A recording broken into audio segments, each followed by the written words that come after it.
Kaalujuttude saates räägime avatult, ausalt ja tõenduspõhiselt, mis ülekaalu ja rasvumist tegelikult põhjustab ning kuidas selle keerulise haigusega toime tulla. Saate toob teieni Novo Nordisk. Kuula ja loe lisaks veebilehelt minukaal.ee. Tere tulemast kuulama saadet Kaalujutud. Milline oli täna sinu päev? Kas tegid ise endale tervislikku toidu või oli sul nii kiire, et võtsid suurema nälja peletamiseks näksi näiteks bensiinijaamast või kiirsöögikohast? Kuskilt, kus kassaleti kõrval on ka šokolaad, krõpsud ja energiajoogid. Või siis olid natukene tublim ja läksid supermarketisse. Aga ka seal on lihtne valida just nimelt valmis toit. Ning kõige silmatorkavamal kohal on soodushinnaga maiustused.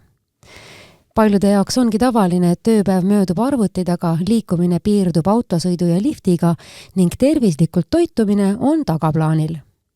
Meie kaasaegne keskkond ongi suures osas selline, mis kallutab meid tegema võimalikult palju kiireid ja mugavaid valikuid.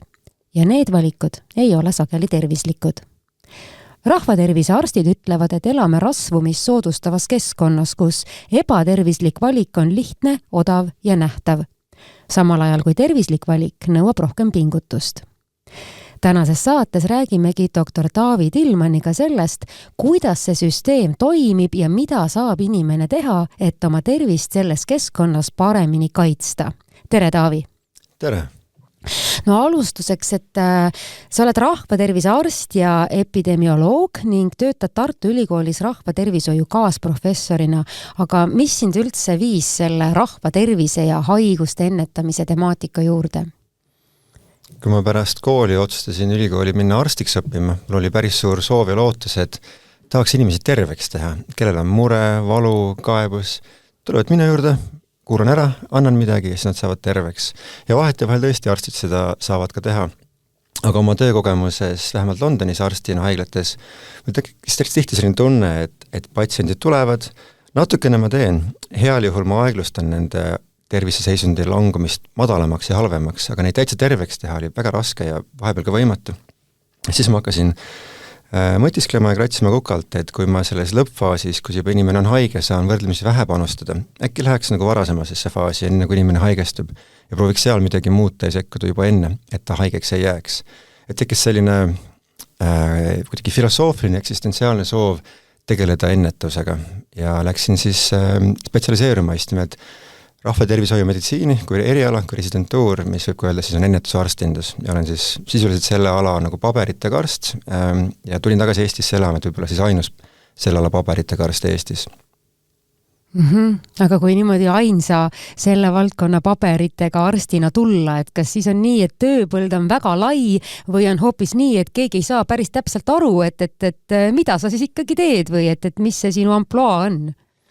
Jah, keegi aru ei saa, ma pean ise alati seda iga kord nagu defineerima, selgitama. Tööpõld on väga lai ja pakkumisi ja väljakutsed on igal pool seinast seina. Ma pean ise ka lõpuks kuidagi keskenduma ja kitsendama, mida ma saan teha või ei saa teha. Aga näiteks, mida ma olen otsustanud, ma ei suuda teha, et ma ei suuda pakkuda inimestele üks-ühega teenust, et teda isiklikult nõustada, kuidas tema saaks oma haigust ennetada, et seda ma ei saa teha. Aga ma saan välja mõelda lahendusi ja teenuseid ja tooteid, mida siis inimesed lähevad ja pakuvad patsientidele suuremas hulkades. Kas see on siis mingisugune uus teenus, mida perearst pakub patsientidele, vahetevahel mõni erasektori partner, vahetevahel mõni telefoniäpp või isegi chat-GPT põhine uus liides ja mõnikord see on ka siis riigipoliitiline meede, mis muudab mingit seadust, et teha keskkonna tervislikumaks. Et see on siis minu nagu tööpõld eeldusel, et see hoiab inimesi ära, eriti infarkti, diabeedi ja vähi tekkimisest. No need ongi päris sellised suured ja hirmsad asjad, aga kui see taust on selline nagu mitmekesine, et arstiharidus, psühholoogia, rahvatervis, epidemioloogia, siis kuidas need erinevad valdkonnad aitavad nagu see inimese tervise käitumist niimoodi nagu paremini mõista? Kui võtta mõni tervise käitumine nagu näiteks toitumine ja rasvumine, siis see on klassikaline keeruline probleem, inglise keeles isegi võib öelda selle kohta wicked problem, ehk siis väga keeruline, kompleksne ja raske probleem, mida on väga raske ühel inimesel, ühel erialal, ühel spetsialistil üksinda lahendada. Et see vajabki siis mitmete erinevate inimeste ja distsipliinide ja vaadete ja teadmiste kokkutulekut, et siis üheskoos keerulisele ja komplekssele probleemile saada piisavalt asjalik lahendus, et õnneks ma olen siis põiganud sisse ühte distsipliini ja teise, et ma oskan natuke nende nagu terminoloogiat mõista ja nendega rääkida ja neid siis kutsuda kokku meeskondadesse.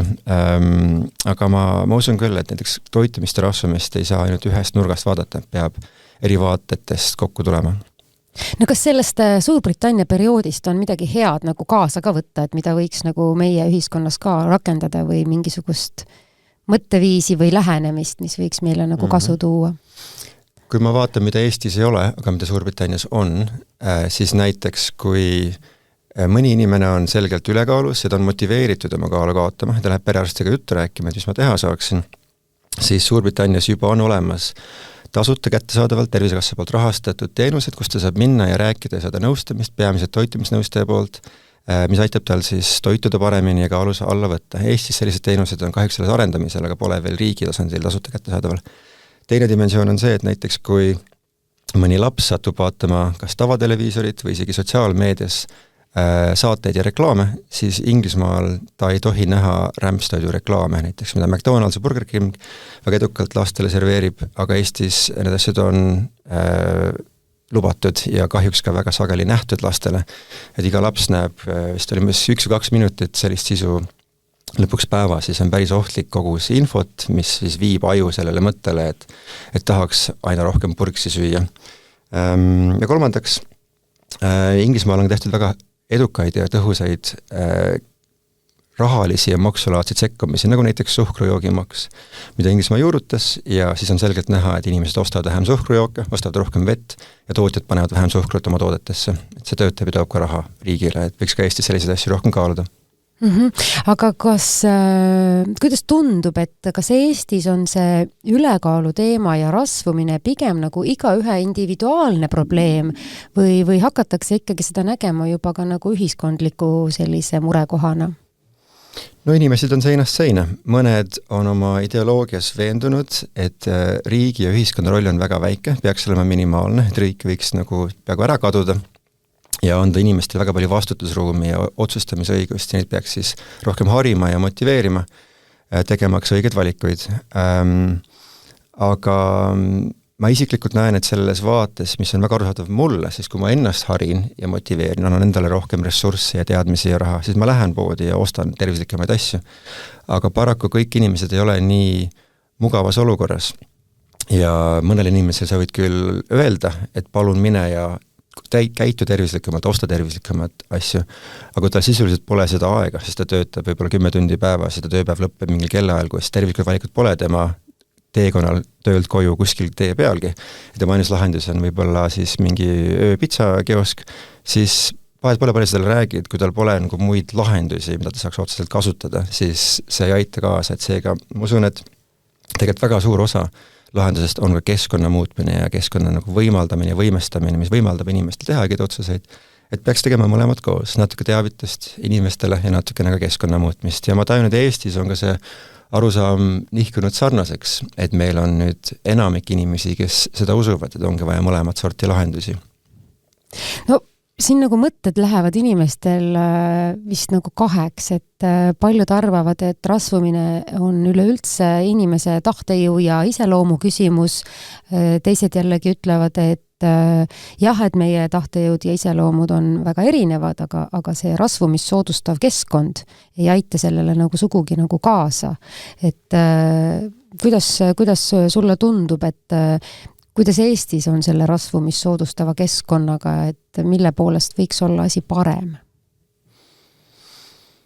Korraks veel maarin seda suurt pilti, et juhul kui inimesed ei tea, siis meil Eestis on viimase 30 aasta jooksul rasvumine alati tõusnud, nii laste seas, täiskasvanute seas, et see trend on nagu tasapisine, mitte nii järsk, et keegi üks aasta ütleb, et issand jumal küll, mis eelmine aasta juhtus, et see pole nii traagiline, et peaks kohe nagu häirekella käima panema, aga kui ta vaikselt iga aasta läheb hullemaks, siis see trend on väga muret tekitav. Eriti kui see põhjustab siis hiljem rohkem diabeeti ja vähki ja varaselt suremast. Aga kui me proovime nüüd mõelda, et mis seda trendi põhjustab, miks see Eesti ühiskond muutub ülekaalulisemaks, kõrgema rasvunud protsendi seaks, siis üks nagu hüpotees ja teooria on see, et kui inimese nagu vaba tahe või pingutus või visadus või usinus ja laiskus on üks põhiasi, siis äkki see on ka muutunud, et äkki me olemegi siis ühiskonnas muutunud laisemaks, et nüüd Eesti elanikkond täna on vist 2 või 3 korda laisemad ja nõrgemate moraalpingutustega, kui me olime 30 aastat tagasi. Ma ise nagu ei pea seda kuidagi mõeldavaks, sellepärast, et kui me oleks järsku nii laisad, siis oleks meil ühiskonnas igasuguseid muid probleeme ka, mis sellest laiskusest tulenevad.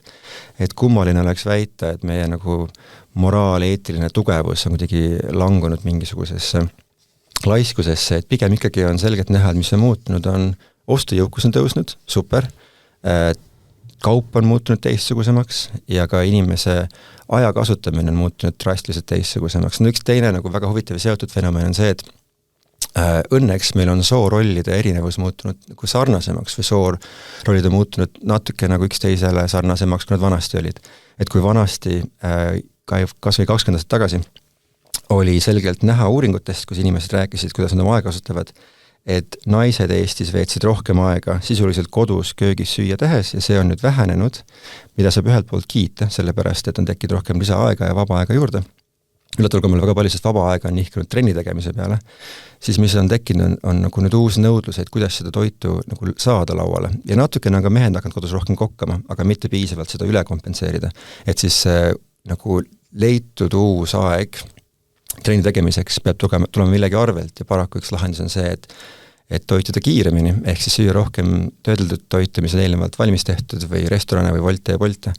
Et ma arvan, et see on nagu loomulik ja head inimesed tahavad nagu mugavuse poole liikuda. Ja seda tööstus ka siis pakub ja ühiskond ja kultuur ja väärtused on muutunud, aga see on ka paratamatu, et me peame siis nagu kuidagi seda arvestama, mitte ainult ütlema inimestele, et te olete rumalad. Võib siis öelda nii, et toit on liiga kergesti kättesaadav ja liiga maitsev. Täpsemini ebatervislik toit on liiga kergesti kättesaadav ja liiga maitsev. Tervislik toit on jätkuvalt olemas, nagu ta vanasti oli, aga ta on selles väärtuspakkumises, selles konkurentsis nagu alla jäänud, et ta on siis üle konkureeritud selle uue põlvkonna ebatervisliku, kiiresti kättesaadava ja nii-öelda jutumärkides maitsva toiduga, mis tegelikult mõned räägivad, ei olegi toit, see on tooted, mis emuleerivad toidu omadusi, aga tegelikult on nagu rämpstoit või siis valetoit või halb toit. No me võiksime ju tegelikult ühiskonnana sellise etapi vahele jätta selle ebatervisliku ja töödeldud toidu sisse ahmimise etapi või inimestele selle nii kättesaadavaks tegemise etapi, et me ju ometigi näeme teiste riikide näitel, et mis sellega nagu kaasneb. Ja ometi me kuidagi nagu ei tee seda, et kas see nii-öelda kapitalistliku lääne ühiskonna vabadus on see, mis meil antud juhul nagu võib-olla meie tervisele kõige paremini ei mõju? Jah, täpselt nii ja võib-olla kui tuua analooge, siis meil oli midagi sarnast, mida me nägime siis, kui esimest korda tulid põleva tubakatooted turule, suitsupakid, enam-vähem aastal 1920-30 USA-s ja Euroopas ja siis hakkas seda väga palju tarbima mehed. Hiljem tehti reklaamikampaaniad, et see ka naistele turustada. Ja tegelikult tubaka tarvitamine nagu tõusis järsult kuni aastal 1950 ja 60, pärast mida hakati aru saama, et jama küll, et see uus äge põnev asi tegelikult on päris halb tervisele. Et võttis väga kaua aega, enne kui lõpuks ühiskond sai aru ja mõtles välja häid seadusi, nagu näiteks seda, et ärme reklaami suitse lastele või ärme tee suitse nii soodsaks, et see on kõigile kättesaadaval soodsam kui muud esmatarbekaubad või ärme müüd suitse lastele. Et need kõik asjad võtsid aega, et seadustada ja et kui me vaatame tänapäevast tubaka turgu, siis see on ikkagi väga-väga reguleeritud ja tänu sellele me olemegi tubaka tarvitamise viinud alla sellest, et kunagi tegi üks inimene 2 suitsu, pooled inimesed, tänapäeval see on pigem kusagil üks inimene 5 või 6, et see tohutu progress on tulnud läbi selle, et me oleme aru saanud, kui tähtis see probleem on ja me oleme otsustanud seda turuosa sisuliselt reguleerida ja ma usun, et sama protsess toimub hetkel ka ebatervislike toitude ja rämpstoitudega, et kuigi ta on esialgselt tore ja magus ja maitsev, kui me hakkame mõtlema aru saama, jama küll, me peame süstemaatiliselt samme võtma, et seda siis paremaks tegema. Ja head näited on ka sees Eestis, kuidas me oleme hakanud nüüd sel aastal, mis septembris oli, palju jõulisemalt ütlema koolidele ja lasteaedadele, et kuulge, te ei saa nagu igast rämpstoitu nagu lastele kurgust alla pakkuda, te peate tegema mingisuguse miinimumstandardi, mis on palju parem kui vanasti oli. Ja on kohe näha, et see tõstab see toidu kvaliteeti, lapsed söövad tervislikumalt, kõik läheb paremaks. Samasuguse asja on täiesti võimalik ette näha. No ma ei tea, kas me peaksime siin mingisuguse vastutuse koorma viskama ka, ütleme, toidutootjate ja turustajate kapsaaeda, sest pärast on ikkagi nii, et need kõrge kalorsusega tooted on eriti nähtaval, nad on teistest asjadest soodsamad, nad on mugavad selles mõttes, et sa ei pea neid valmistamiseks eriti nagu kuidagi nagu ette valmistama. Ehk siis inimene tahab teha lihtsamaid valikuid ja see lihtsamate valikute tegemine on talle tehtud kuidagi nagu eriti lihtsaks. Kahtlemata, et kui võtta näiteks lihtsalt öeldes rämpstoidutööstus, mis teeb selgelt rämpstoit ja ma kasutangi meelega sellist väga tugevat sõnavara, et olla mustvalge, millest me räägime, sest mitmed toidutootjad toodavad asju, mis on mõni toode natukene rämps, mõni toode väga tervislik, kuskil väga palju halli asju vahepeal, aga on ka tootjad, kes teevad lihtsalt nagu rämpstoitu punkt. Kui sellest pihta hakates, siis on ju selgelt arusaadav, et nad rahuldavad ja pakuvad lahendust mingisugusele inimlikule vajadusele. Paraku see inimlik vajadus on natuke lühinägelik ja võib-olla ka ära kasutatud vanakooli evolutsioonimehhanismid meie ajus on trigerdatud, käivitatud, et siis need vajadusi nagu võimendada ja suuremaks teha ja see tööstusharu oskab seda väga hästi rahuldada. Ja nemad selle nagu klotsi eest vastutavad. Aga ma ei usu sellesse, et kui me neile seda ütleme või avalikkusele ütleme, et vaada, kui halvasti nad käituvad, need tootjad, et sellest piisaks, sest need tootjad on omavahel paraku konkurentsis, et kui seal on 5 burgeritootjad, kõik tahavad natuke rohkem käivet ja kasumit. Üks otsustab, et kuulge, ma ei hakka tegema lastele reklaame, ma nagu reklaamin ainult täiskasvanutele. Mis siis juhtub? Nad kaotavad käivet ja kasumit. Need omanikud, sageli välismaa, kas siis investorid või pensionifondid, on pahased ja ütlevad, et ma lasen selle tegevjuhi lahti. Tuleb uus tegevjuht, hakkab reklaamima burgerid lastele, käive läheb kõrgemaks, kõik on õnnelikud nii-öelda. Et ma isiklikult ei usu, et ainult tootjatega rääkimine või nendele tähelepanu osutamine on piisav lahendus sellepärast, et nende põhimõtteline nagu juriidiline kohustus on toota kasumit ja sellest tulenevalt nad peavad tegema seda, mida nad teevad, mis on toota, müüa ja maksimeerida rämpstoidu tarbimist. Et on sisuliselt vastaspool nii-öelda minu leeri.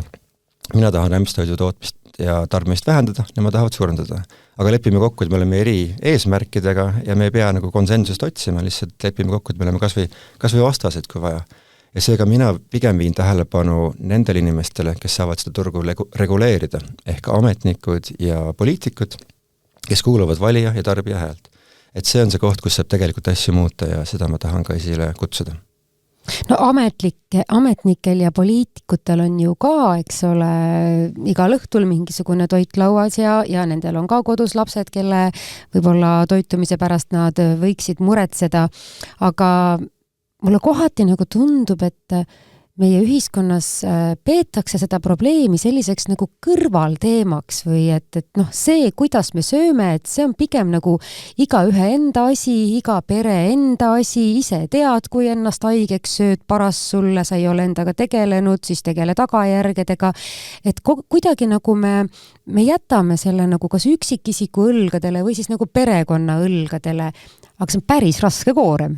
Tõsi, see on hea tähelepanu, ma olen nõus, see on veidikene kummaline ka, sest see, kuidas me toitume või mis toiduvalikud me teeme ja mida me lauale serveerime, see on nagu nii suur asi, see on nii suur vastutus ja tegelikult ka nii suur koorem, et me võime seda võtta kergekäelisest, et vahet pole, ma valin ühe teise paki suva, viskan selle kõige soodsama asja või isegi, mis on soodustusega, aitesoodustega korvi ja lauale.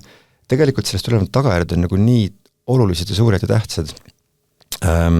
Mitte ainult siis sellele inimese, kes poes ostab, et ma pereliikmetele, aga tegelikult ka näiteks tervisekassale ja maksumaksjale, et need on nagu väga suured ahelad, mis mõjutavad üksteist. Ja natuke kummaline on tõesti, et me nagu usaldame seda üksiktarbijat ja serveerijat kodus laual nii pimesi ja usume, et ta saab sellega kuidagigi hakkama, sest tegelikult numbrid näitavad, et enamik ei saa. Et me võiks kuidagi rohkem sirutada või aidata või toetada. Tegelikult mulle meenus veel üks huvitav mõte, mida kolleegid Levilas välja käisid, mis on see, et üks huvitav mõte, mida kolleegid Levilas välja käisid, mis on see, et kui näiteks meil on olemas pensionifondidega sarnane nagu mure, et inimesed üldiselt väga ei mõtle pika tuleviku peale. 30 aastat, see on nii kaugel, ma ei viitsi, ma ei jaksa, mul on vaja see aasta, ostan talle mingi äge reis või korter või mingi asi. Et inimesed alainvesteerivad, aga kui me seda mõistame ühiskonnas ja siis seda kompenseerime seeläbi, et me teeme ettepaneku, kus kodanik paneb lauale näiteks 1 euro ja riik paneb sisse 2 eurot, siis see motiveerib inimest rohkem tulevikku väärtustama ja investeerima rahaliselt oma pensionisse. Aga sarnaselt, kui ma ütleks kodanikule, et me teame, et sul on raskusi mõtlemaks selle peale, et osta tervislik toit, mis see paistab kallis ja keeruline, aga me aitame sind, et kui sina paned 1 euro lauale, siis riik paneb ka 2 eurot lauale, et subsideerida või toetada sind selle raske tervisliku toiduvaliku tegemisel. Ja tulenevalt me võime ette kujutada, et mõni näiteks kauss, nagu pokekauss, kus on palju juurvilju, natukene kala, mingi täistera välja riisilaadse toodet, mis muidu maksab äkki 10-15 eurot. Kas poleks tore, kui see maksab näiteks 3 eurot? See on väga tore, aga kaupmees paneb selle hinna sinna ikkagi otsa. Muidugi, ma ise ei usu, et ma arvan, et kui riik subsideeriks seda toodet drastiliselt ja seal on päris konkurents, et seal on turul 5 pokekausi tootjad, all kõik paned hinna otsa, aga siis üks ütleb, et kuule, mina oskan turgu lõigata, ma toon selle hinna alla nii nagu peab, mis on päris turuhind ja seega ma saavutan turuosa maksimumi ja laienduse ja tegelikult ma usun, et nii see töötab, et toidutooted on reeglina ikkagi päris turu reeglitel arvuvad. Seal ei ole monopoli, seal ei ole nii palju olikopolid, et kui riik soovib siin panustada kodanike tervise toetamisele ka rahaliselt, siis turg reageerib vastavalt ja hinnad tulevad alla. Ma hakkasin mõtlema selle praeguse vestluse ajal ka meie nagu koolitoidu peale, et muidugi võrreldes paljude teiste maadega, kus lapsed söövad koolis võib-olla oma kaasa võetud võileivakarpidest midagi või kus pakutakse küll kandikul toitu, aga mille tervislikkus on kordi kehvem kui Eesti koolides, siis mulle tundub, et meil tegelikult ei ole see olukord koolitoiduga nagu väga halb. Võib-olla halvem on pisut sellega, et mida need puhvetid pakuvad. Täpselt nii see on ja tegelikult õigem nii see oli, sest ma arvan, et 2 aastat tagasi oligi nii, et võib-olla pooltes koolides olid kohutavad puhvetid ja see tavapakkumine lõunaajal oli rahuldav ja hea, aga maitsekogemuselt võib-olla see tavalõunasöök ei olnud piisavalt maitsev mõnele lapsele ja siis ta seda lõunasööki vältis ja läks pigem puhvetisse magusaid saiakesi sööma. Õnneks nüüd on siis päris palju muutumas, et puhvetid on teel välja. Ma ei mäleta täpselt, kas on täiesti nagu sisult keelatud või tehtud väga raskeks, aga koolidel ja koolidirektoritel on kohustus tagada territooriumil pakutav toit, sealhulgas ka puhvetid vastavad piisava tervislikkusele nõudele ja ka lastevanemate hoolekodudel on juriidiline kohustus anda sisendit direktoritele, et koos defineerida, mida nad tahavad lubada või mitte lubada oma territooriumitel. Et kui seal on tegutsenud mingisugune sisuliselt rämpstoitu pakkuv puhvet, siis mitte ainult ei ole see võimalik, aga see on kohustus, et lapsevanemad ja direktor peavad ütlema, et ei, aitab küll, see läheb nüüd välja ja nemad seda ei tolereeri, sest see nende vastutus, nad peavad vastama laste toitimise tervislikkuse eest, et siis õnneks puhvetid on teel väljas. Ja ma usun küll, et see lõuna toidu pakkumine on tervislik, ta on vahepeal päris maitsev, vahepeal vähem maitsvam, aga trikk on saada need koolikokad omavahel veidi rohkem retsepti jagama, et see head lennukad maitsvad retseptid jõuaksid ka mujale. Ja õnneks ma arvan, et see ka vaikselt kogub hoogu ja tiibu. See võiks olla ju mingisugune täitsa siuke omaette keskkond, kus on need parimate toitude retseptid ja siis iga kool saab sealt midagi endale valida ja õpilased saavad anda tagasisidet ja mulle tundub, et see võiks olla päris hea idee. Ja arvestades ka seda, et kui edukad tegelikult on ka vanemad koolilapsed, teismelise eas, kes oskavad väga edukalt kasutada sotsiaalmeediat, et tuvastada uusi asju, tooteid, turge, osutada tähelepanu, teha diskussioone. Ei ole väga raske välja kujutada sellist programmi, kus meil on üleliikumine infovahetus üle Eesti koolide, kas või õpilaste poolt algatatud, mis kaardistavad nii-öelda superstaare plaksutamiseks, pluss ka sellised väiksed häbiplekke, kus tõesti asi on halbad igalt arvestust, sest me kõik teame, kus aeg-ajalt see vahepeal juhtub, aga see info paraku ei jõua nagu piisavalt kaugele, aga seda peaks võimestama. Kui me nüüd teeme poes oma ostuotsuseid, siis muidugi peaks lugema etiketi pealt, et mida see toit endast kujutab, kui tervislik ta on ja kas mul üleüldse tasub seda konkreetset pakki oma toidukorvi panna. kui realistlik see on, et inimesed tegelikult loevad või on need ainult need fitnessi inimesed ja need, kes nagu tõesti kaloreid ükshaaval loevad, kes jälgivad seda asja?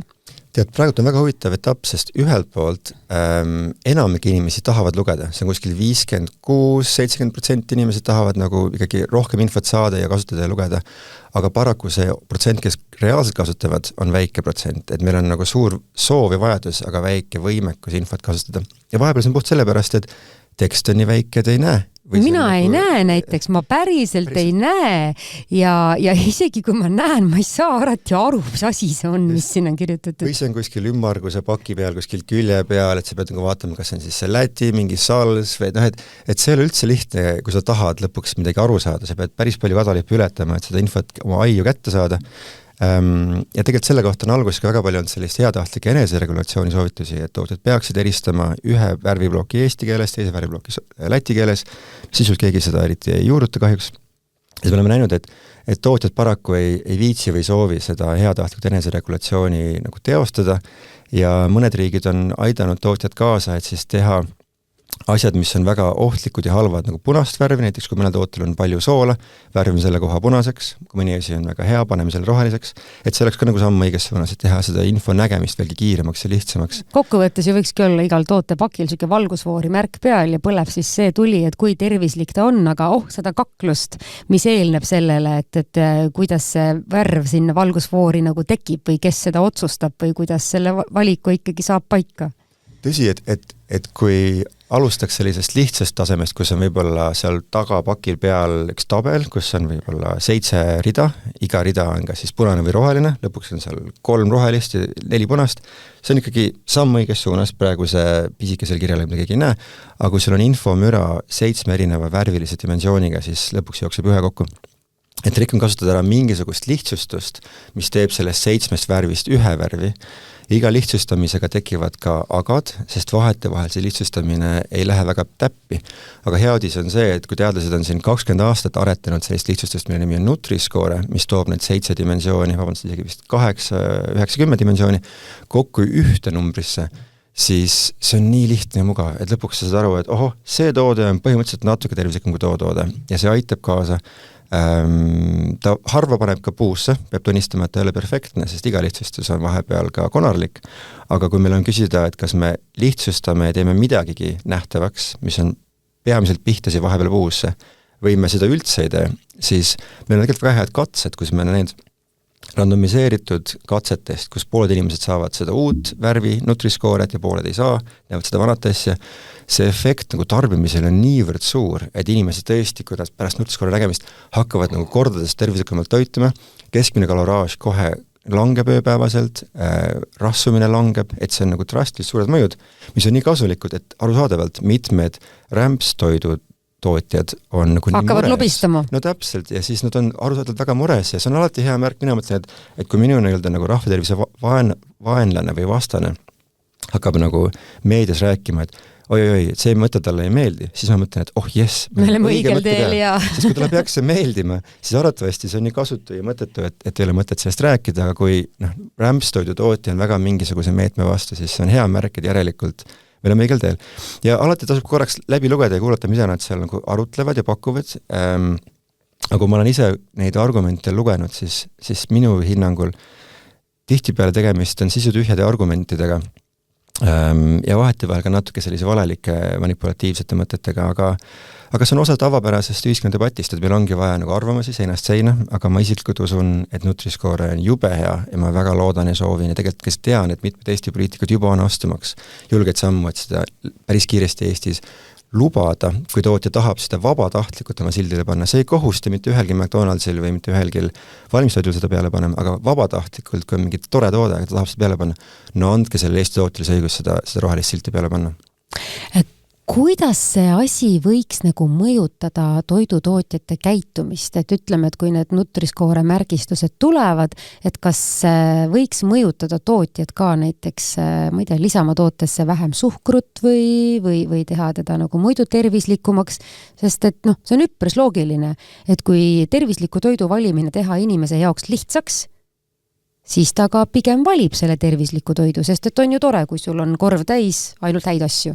Täpselt nii, et kui me tahame sellist toimivat ja õiglast turgu, kus inimesed saavad kiiresti infot nende toote päris efektide kohta ka tervisele ja selle otsal teha kiired otsuseid, kas või nagu välkotsuseid puusalt, siis see tähendab, et see nagu võimestab tarbijaid tegemaks nende jaoks ka pikas päris paremad otsuseid ja samuti turg reageerib tootjate poolt vastavalt, et kui üks tootja on hetkel laual turul mingisuguse, ütleme magustoiduga, mille praegune tähis oleks D, nagu dinosaurus, see on siis 5 skaalal A, B, C, D, E, nagu päris halb, aga mitte kõige halvem.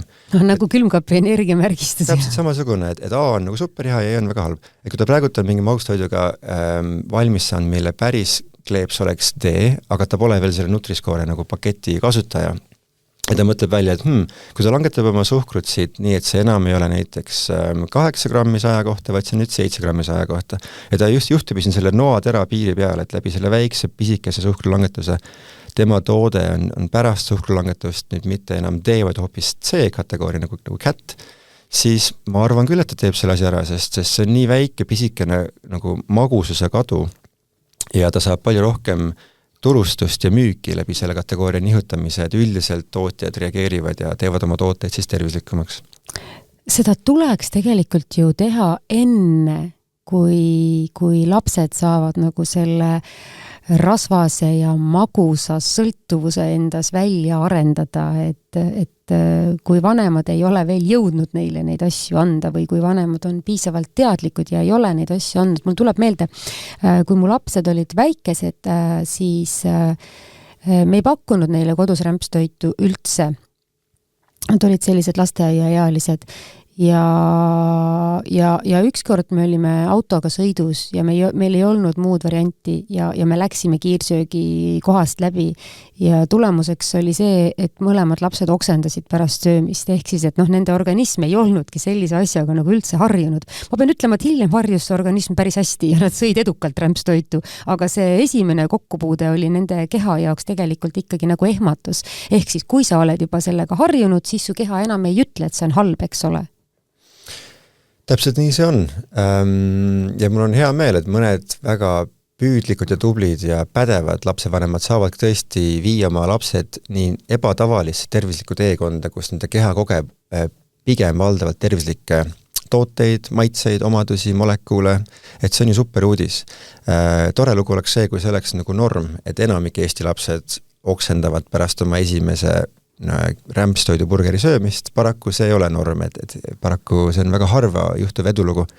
Aga ma korraks mõtlen kas või magusate asjade peale, puht kommide peale või muud asjad, kus suhkur on vähemalt 40%, et sellised ülimagusad kommitooted, ka mina ise oma lapse puhul olen märganud, et ma üks päev ta ütles mulle ise oma algatuslikult lampi, et äkki teeks niimoodi, et sööme magustoitu, ükskõik mis magustoitu, ainult üks kord nädalas. Et võib-olla see on 3 päev, lepime kokku. Ja siis ülejäänud 6 päeva me ei pea seda üldse kodus arutama, pakkuma ja siis kõigil on nagu lihtsam olla. Mõtlesin, vau, et nii kihvt, et sa ise nagu selle peale tuled, et märkad mingisugust nagu regulatsiooni probleemi, tahad olla nagu pikas plaanis tugevam, tublim, tervislikum, ei saa väga hakkama selle igapäevase magusa ajendiga, pakud välja mingi uue sellise koondreegli, mis peaks hoidma meid kõiki õigel teel.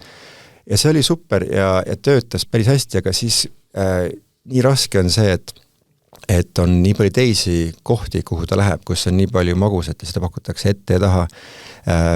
Et kas on siis need igapäevased lasteaias toimuvad sünnipäevapeod, kus igaüks peab tooma kommi ja kui ma olen pakkunud välja, et tooks näiteks rosinaid või mingit muud batooni või pähklid, mis on ka et šokolaadiga. Ei, see ei ole komm, see ei vasta kommi definitsioonile, see ei lähe kokku selle kultuuriootusega.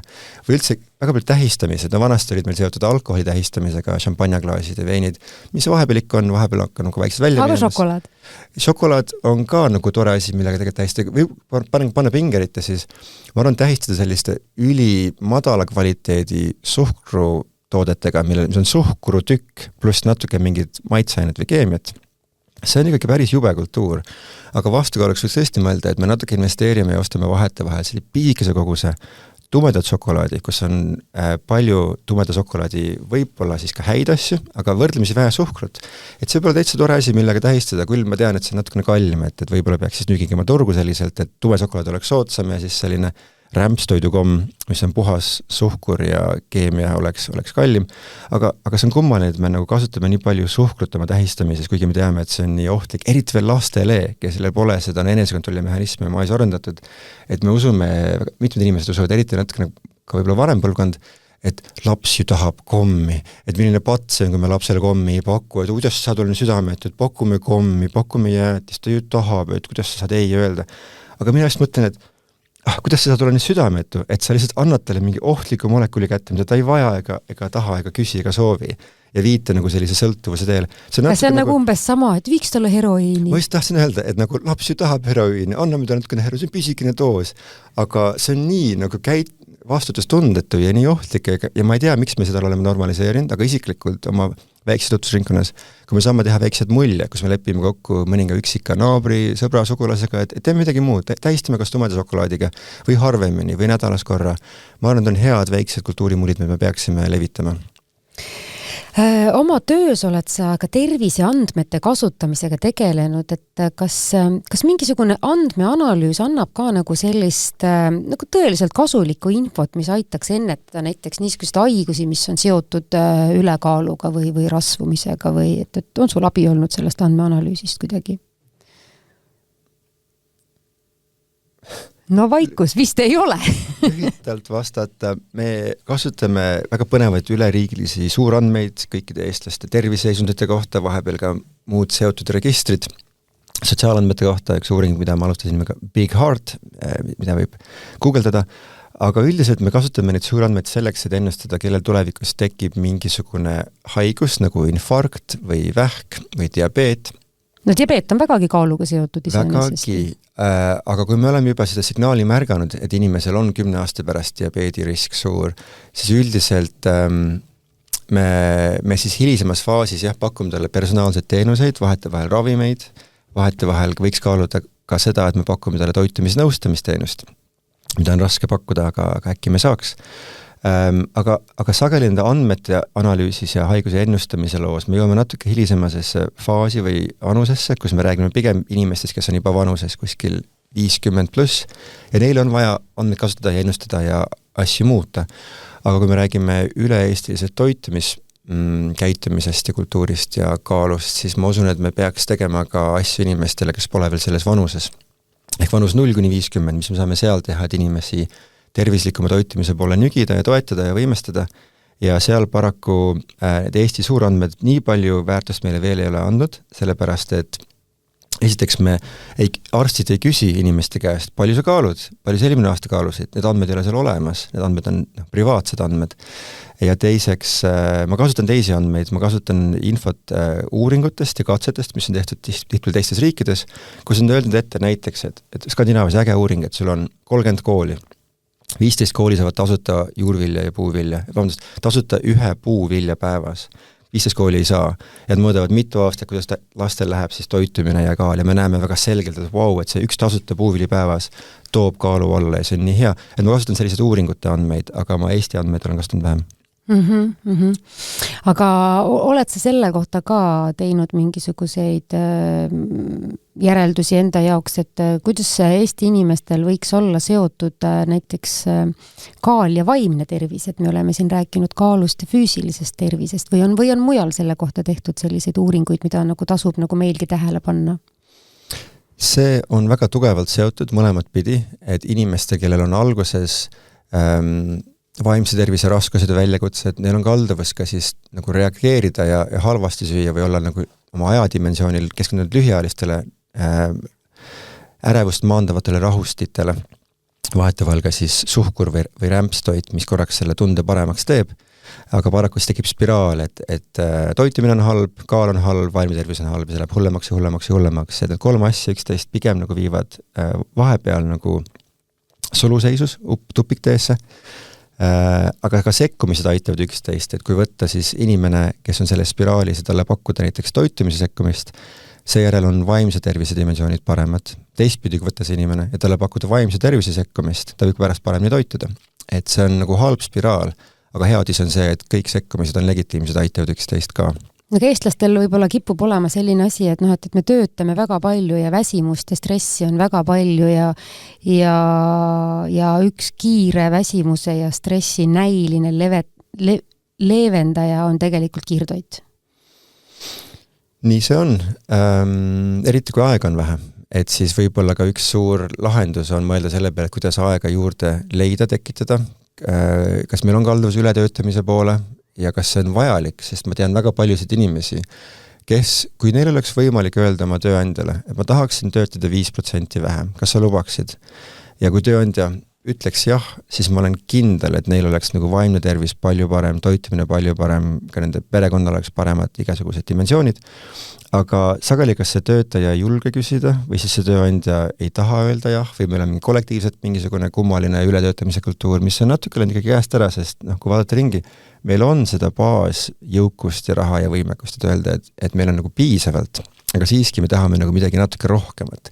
Kas see on siis see natuke nagu uhkem auto või veelgi suurem turvatunne, et mul on meidigi rohkem mingit raha või kapitali või midagi nagu kummalist jäänud nagu kripeldama, aga vahepeal see kummaline kripeldus on iseenesest selline vaimse tervise dimensioon, mis annab ka arutelu ja lahendust, aga ma usun küll, et meil on vaja rohkem aega, et otsida, teha süüa ja süüa rahulikult. Võt rahulikult söömise koha pealt, et päris palju on niisugust pilti näha, et kontorites inimesed ju söövad lihtsalt arvuti taga ja kui sa päris täpselt ei saa aru, mida sa teed, et kas sa samal ajal teed tööd või sa samal ajal sööd, et siis see söömine ilmselt ei toeta ka su tervist nii, nagu ta võiks. Ja meie näiteks tegime kontoris oma osakonnaga nii, et iga päev kell 12 on lõuna ja kõik, mis sellel hetkel pooleli on, see pooleli jääb seniks, kuni meil on kõik ühiselt nagu oma lõuna söödud. Ja sellel oli kohe päris nagu mitu kasutegurit. Esiteks su keha sai paremini aru, millal su kõht on täis või et milline toit on su kõhule üldse enesetundele hea. Ja teiseks ka su nagu mõistus sai aru, et okei, ma olen nüüd söönud. Et kui sa nagu arvutis nagu niisama endale sisse ajad, et siis sul on lõpuks see toit otsas, aga sa ise nagu ei saagi aru, et sa oled söönud. Et mulle tundub, et see mõjus nagu nii mitmel tasandil nagu hästi. Esiteks tervisele hästi, aga teiseks ka see, et me kõik tegime korraga pausi või teeme tegelikult täna ka. Et lihtsalt nagu võtta veidikene aeg maha ja istuda ja rääkida ja suhelda ja olla koos ja sest et tänapäeval mis mõte muidu põhimõtteliselt on üldse kontorisse tulla, sa võiks kodus ka selle töö ära teha. Väga õige, mul on nii hea meel, et te seda tegite ja kiidan ja seda peaks levitama kaugele selliseid lähenemisi. Ka minu töökollektiivis Tartu Ülikoolis meil on komme küll 12.30 koos välja minna sööma, mis on super võimalus suruda peale seda muidu raskelt kutsuvat pausi endale, et teha vähem tööd, korraks puhata välja. Ja mõned tahavad teha seda üksinda, see on ka okei, aga sageli on ka väärtus teha seda ühes koos. Et koos söömisel on teatud võlud ja tähtsused, mida ei saa alahinnata. Kasugi mõelda selle nii-öelda Vahemere dieedi peale. Me vahepeal tükeldame kui komponentist, seal on see kala ja teil on nagu see ja too, aga Vahemere inimesed söövad koos lõunat ja õhtut ja rahulikult täpselt, et seal on see ajaveetmise ja söövad saia ka ja midagi ei juhtu. Ja ma vahest vaatan ka, et seal on päris palju seda valget rafineeritud pastat ja pitsat, et mis värk siis on, aga ma usun, et nad teevad seda nii sotsiaalselt ja nii rahulikult, et need vaimse ja sotsiaaltervise komponendid trumpavad üle selle vahetevahel siis valge nisujahu. Aga mis te seal Tartu Ülikoolis veel ise enda jaoks head ja kasulikud ette, et kas te liigutate ka ennast tööajal? Ma töötan vahepeal kontoris ja sageli ka kodukontorist. Mul kodukontoris on küll üks seisulaud, mida ma siin mida ma saan panna püsti, et vahetevahel seistes töötada. Aga kui aus olla, ma usun, et me oleme ühiskonnas rääkinud piisavalt palju liikumisest ja liigutamisest ja seda on vaja teha, seda on vaja tõsta. Aga ma isegi arvan, et numbriliselt me peaksime rääkima nüüd äkki 10 korda rohkem just nimelt toitumisest, et see liikumise probleem on teada ja lahendused on olemas, aga ma meelega ei tahaks sinna nüüd üle tähelepanu panna sellepärast, et ma usun, et me oleme toitumist alatähtsustanud. Mida üldse inimesed võiksid oma igapäeva tegemistes või valikutes nagu natukene muuta, võib-olla mitte mingid väga suured asjad, aga et see toitumine oleks nagu kuidagi tervislikum üleüldises mõttes? Mul on ka paar rusikareeglit, mida ma olen proovinud rakendada. Üks on see, et kui on taldrik, proovi tagada nii, et pool taldrikust on taimne. see kõlab veider, aga see on lihtne, see jääb meelde ja ma ei ole taimetoitlane, ma söön kala ja liha ja kõike, aga ma sihin seda, et pool mu taldrikust on nagu sisuliselt kas mingi juurvili, puuvili, ka pähkel või oliiviõli, siis see on nagu see superkuld, mida peaks alati maksimaalselt kõrgust alla ajama ja see ülejäänud pool, mis iganes see võib olla, las ta siis täitub, mille iganes siis sinna peale tuleb, et see on üks eesmärk ja sageli ma selleni ei jõua, aga see aitab nagu hoida seda fookust, et mis on hea ja mis on tähtis. Teine rusikareegel on see, et kui ma ostan mingisugust pakendatud toodet, kus on kas kilepakk ümber või pappkarp ümber, seal on kirjas, palju seal soola on ja ma vaatan korraks otsa, et kui on 3 erinevat näiteks pelmeenipakki, mõni on 0,9, mõni on 1,2 grammi soola, ostan selle väiksemaga. Mõnikord vaatan ka suhkrunumbreid, saiades on väga suurt suhkruerinevused, mis on üllatav, et mõni sai on magusam kui Coca-Cola, sellised asjad on täitsa väärt märkamast. Ja nende 2 rusikareegliga söö rohkem taimi ja vaata, kus on paki peal kirjas vähem soola suhkrut, jõuab päris kaugele. Tegelikult neid asju ei ole nii raske meelde jätta ja sellised väikesed esimesed sammud, ma arvan, viivad päris kaugele, eriti aastate jooksul. Just nimelt, et trikk on teha nagu pisikene muutus, aga tagada, et see jääb sisse, et see ei tule ja lähe, vaid see tuleb ja jääb. Ja pisikene muutus, mis tuleb ja jääb, teeb tohutult kasu aastatega. Suur tänu, doktor David Ilman, täna siia meie saatesse tulemast ja mis siis ikka, hea kuulaja, tehkem rohkem tervislikke valikuid. Kõike head ja kaalujutud tulevad teie juurde peagi taas. Kohtumiseni! Kaalujuttude saates räägime avatult, ausalt ja tõenduspõhiselt, mis ülekaalu ja rasvumist tegelikult põhjustab ning kuidas selle keerulise haigusega toime tulla. Saate toob teieni Novo Nordisk. Kuula ja loe lisaks veebilehelt minukaal.ee.